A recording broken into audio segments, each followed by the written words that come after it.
Hey, this is Matias Rengel with Guitar Control, and today you're going to be learning some funky arpeggios. If you have any question, please leave it down as a comment, and remember to click on the link in the description or annotation to get the tab. Let's get down to it. So the first thing that I'm going to do, I'm going to play this slowly for you.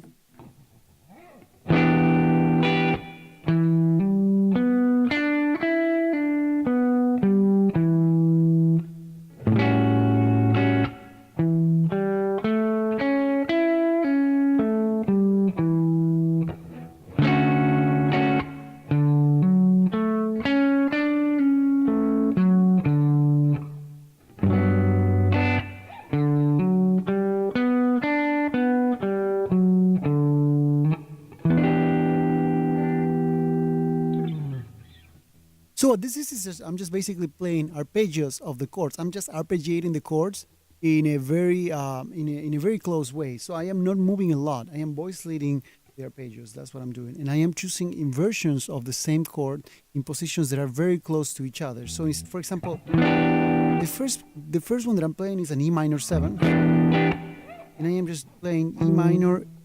I'm playing E minor, G. I'm playing E, G, B, and D, and then again E. So that's the arpeggio. That's the structure of an E minor 7 chord. If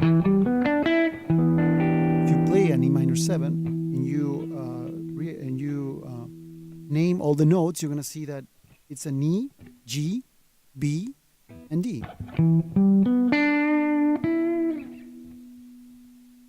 So the next chord is actually an A7. But now, I could just go ahead and do something like this, right?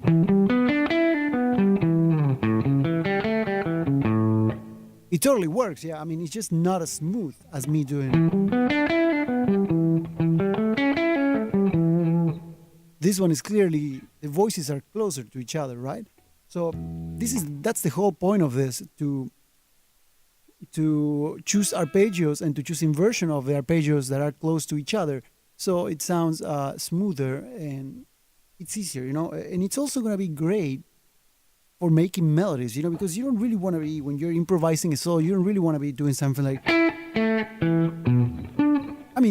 sometimes it works, if that's the case, but most of the times you don't really want to be like that, so you want to do something smooth, right? So right now it sounds like arpeggios where I play, right?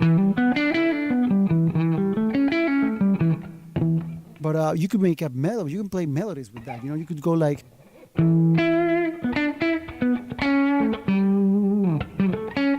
You could make something.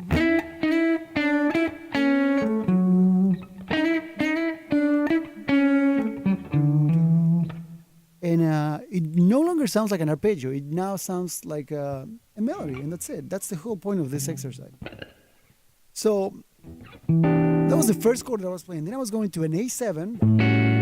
I turned it into a A13 because just to spice it up a little bit, But it's the same. The arpeggio, I'm actually arpeggiating an A7, not an A13. But for the chord, as I was playing it, it was an A13. Fifth fret of the 6th string, 5th fret of the 4th string, 6th fret of the 3rd string, and 7th fret of the 2nd string. And then for this arpeggio, I am doing this.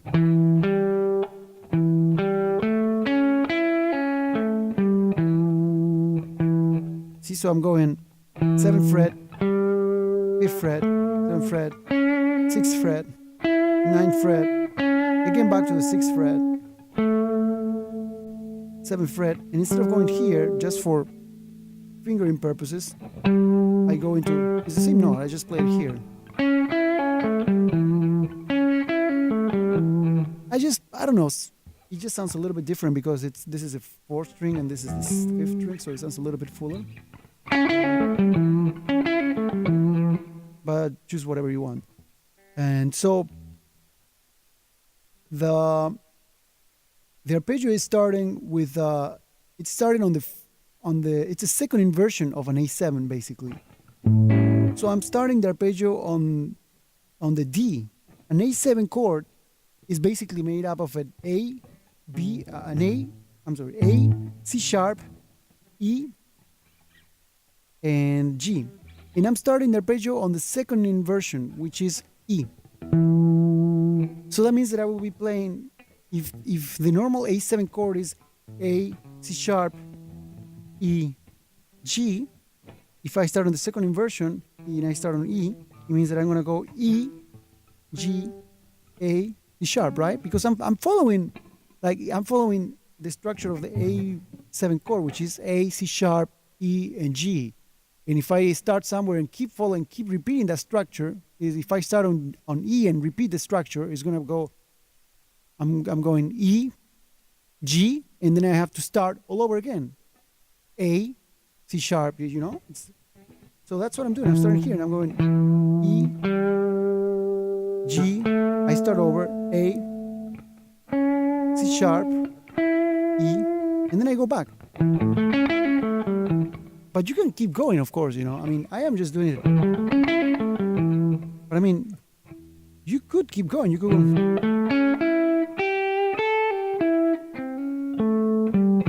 You could do this all over the neck if you want. This is just an example.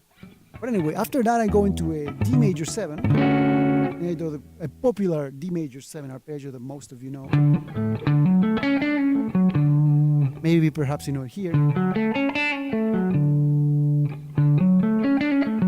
If you don't know it, I'm playing the 5th string, I'm playing the 5th fret, then I go into the 9th fret, then I go on the 4th string, 7th fret, 3rd string, 6th fret, and 7th fret, and then I just play the same thing but going down.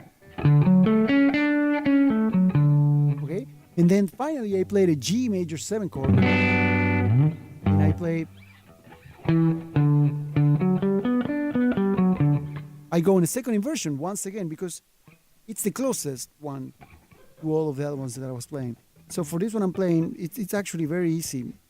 You have to stretch your fingers a little bit, but it's very easy to remember because it goes 5th string, 5th fret, then 5th string, 5th string, 9th fret, then you repeat the same thing on the 4th string. And then you play on the 3rd string, you play the 7th fret. That's it. And the reason why I'm choosing this, let me show you. So how do I choose these arpeggios? You were wondering, but why did I choose this? I mean,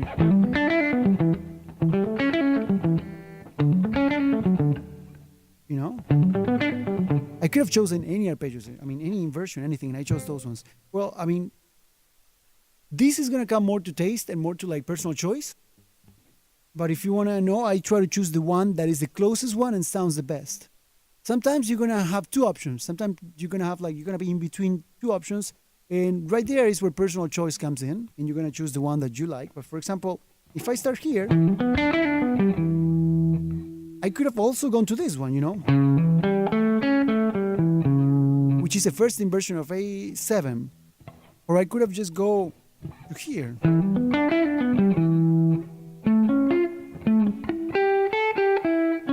You know, to that one. Potentially you could. To me, this is the closest one. I mean, if I am sharing the same first note with the next arpeggio, that means that I'm going to choose that inversion. So this is my E minor 7. And clearly E, I'm starting on E. Clearly E is the 5th of A7, so I'm going to choose to start on E. So that's all that it is, you know. It's like, then I go to a D major 7, and I'm in D, I'm in E right there. Before I was in E, right? I started and I'm going to this chord. This is the next one. So I have two options here. I can go to D or I can go to F sharp. I chose to go to D. I mean, but right there, it's an example that I am in between two notes that I could go. I mean, you could choose to go to the F sharp if you want to, and you will be like, you know, then, and it's totally fine. But anyway, that's the whole, that's the whole idea behind these arpeggios and chords. So.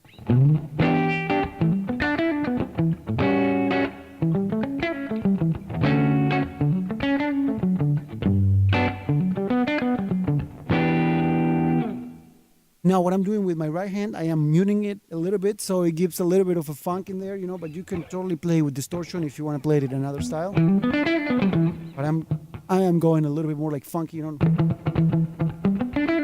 I'm also playing it like all straight up, but you can play it like you can intercalate, like exchange notes and everything, you know. You can play one note first, the other note after that, you know. You could do like